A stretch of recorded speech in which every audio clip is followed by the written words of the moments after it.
Joining Mubina Schroeder as our speaker today.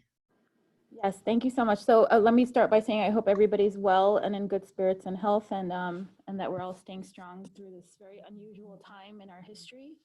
I'm going to talk a little bit about citizen science and how it can be a really helpful vehicle both for feeling as though that you're involved in a community, but also for really giving you knowledge capital, which I'll discuss in a minute. So if you don't know what citizen science is, I'm just going to give you a brief definition. Citizen science is the practice of public participation and collaboration in scientific research to increase scientific knowledge. So through citizen science, people can share and contribute to things like data monitoring and data collection programs, and even do analysis. And the nice thing about citizen science is that it involves scientists and researchers working with members of the public. So I always like to talk about this because there's a whole host of studies about asking children what they think scientists are. And then we ask them to draw a scientist. And often what happens is when you ask young children, and actually I've even asked my Molloy college students to do this, what a scientist is, they tend to draw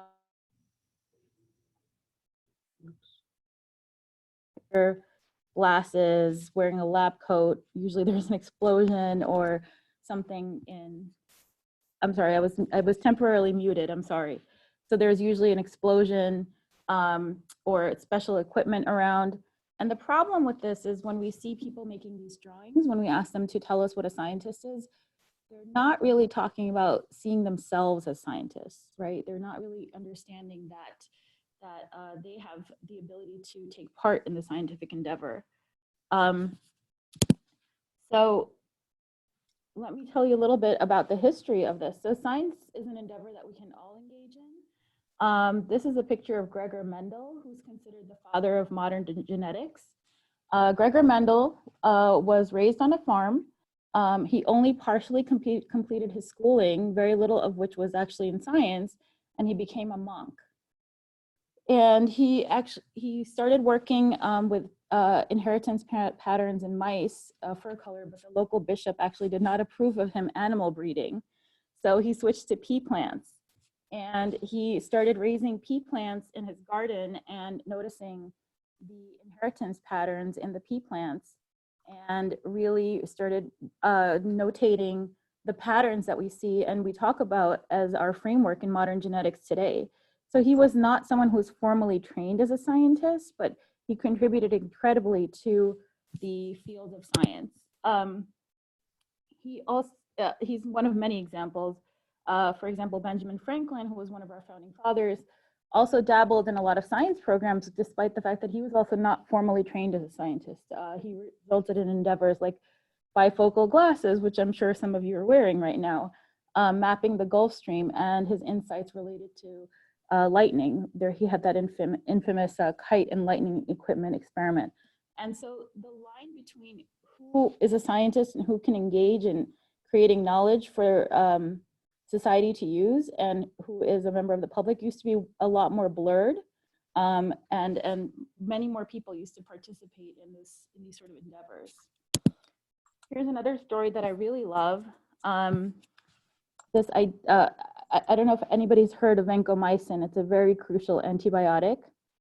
The story of vancomycin was that it was found after penicillin because penicillin stopped working, and Eli Lilly, the drug company, was really frantically searching for a replacement for penicillin. And they were looking everywhere, and they were trying to find soil samples for where they could discover new antibiotics. And they actually asked missionaries all over the world to start sending them soil samples. So in 1950, there was a young missionary, Reverend William Bow. His wife and his 3-year-old daughter set sail from Los Angeles to the island of Borneo. So you could see this on the map here. And he went into the forest, the jungle actually, with the local tribe, and he stuck a Q-tip in the soil and collected a soil sample and sent it back to Eli Lilly. And the statistical odds of the sampling finding a new antibiotic are over 1 billion to 1. But he actually found vancomycin, which is something that's used today. and it's still in use today. So it was revolutionary, but this was an example of members of the public helping scientists, the scientific community, find solutions to important problems. So citizen science has exploded because technology has created a sort of avenue for people to connect with each other in a way that never happened before. Things have become decentralized. There's a lot of crowdsourcing. So this is a chart that shows you, it goes until 2018, but it shows you the explosion of the citizen science projects that have been documented. There are quite a few now. And so I'm going to talk a little bit about some of these projects. So I know a couple of you have already seen this, but I still think this is really cool, and I wanted to tell you. So when this coronavirus outbreak first happened, a lot of my students were really nervous. They felt like they didn't know what was going on. In the initial days when we were still holding classes, there were many, many questions. So we decided to kind of empower ourselves with data and try to learn about what was going on. So one project that we had was we created this coronavirus map. So we started mapping the outbreak as a class. This is a Google map that anybody can contribute to. And my students really reported feeling like they were doing something. They were conquering the beast, right? So this was one example. Another example is one of my students is involved with a high school community in Queens, and they had a 3D printer, and we were trying to 3D print masks for healthcare workers to use. So this mask that you see here, this message was sent to me by the teacher there. They were successful in 3D printing masks. I know 3D printing masks has become very commonplace now, but at the time it was really exciting for these students when schools were still in session to be able to do something like that. Mubina, can I just, I think when you switch your PowerPoint, you fade away from your microphone. Oh, So okay, I'll be more careful. Sorry about that. Thank you, sorry about that. Oh no, that's fine. If you've gone online at all during this whole outbreak, you will notice that now a lot of the online communities have become these sort of databases for people trying to increase their knowledge capital. So capital exists in several different forms, right? There's economic capital, there's cultural capital, social capital, and knowledge capital. It falls under those categories. And it's this idea of how can we have the knowledge that we need to essentially in this situation survive and be safe. And the messages that we've gotten from public officials have sometimes been difficult to understand or contradictory, right? This idea of masks aren't helpful, or now we should wear masks, etc. So these are images that were from communities that I was in online. And you can see that there were members of the public just trying to make sense of what was going on. Very early on, people were trying to decipher whether or not wearing masks was helpful. They were looking at charts and deciding which countries did better because they wore masks. On Reddit, which is a huge, like I think it's a multi-million member community now on COVID, which is just a discussion board. There are public data sets. So people have been contributing CT and chest X-ray scans so that members of the medical community can take a look at them and understand the patterns that are in those CT scans and X-ray images. So, you know, many of us feel helpful during this crisis, and engaging in citizen science helps in a couple of ways. First, with the advent of the pandemic, it's, you know, we've just seen that there's an explosion in terms of the public being inclined to investigate, research, and analyze in order to increase their knowledge capital. But also, in another sense, it creates a sense of community. You know, if you're feeling helpless and isolated, helping scientists collect data or analyze results can create a sense of purpose for people. Here's a innocuous one that's not related to the pandemic, which is Galaxy Zoo. You can help astronomers at NASA identify galaxies. But another one on the right is Folded, and this is a puzzle game that I'll talk about right now. So you can actually play this puzzle game, and you can help scientists understand the shape and the characteristics of the coronavirus structure, the molecular structure. So a lot of, they found that actually a lot of middle school and high school students played this game. And if you look on the bottom right, those were the winning puzzles that they found, and scientists are actually currently using those puzzles that these students unlocked and trying to understand how the virus connects to our cells. Let me talk about a couple of other projects that you can be involved in. At the University of California, they are asking people to download this app, and that app sends signals to 5 other cell phones, and they will track it to see how the way the cell phones connect to each other mirror how the virus spreads. Eventually, through the app, they'll also start asking people to contribute their temperature and how they're feeling. So they'll be able to use this crowdsourced material to map how the virus is spreading. This is just a bit of humor. There are also a lot of studies right now that are looking at mental health and how people are coping with being quarantined and being in isolation. At the lab here at Molloy, myself and my colleagues are designing a study right now to look at how productivity is increasing or decreasing with people, particularly with working parents. So I will say that, citizen science in this sort of unusual and difficult time can be empowering for all ages. This is an image of a Japanese priest, Sadmuro Okano.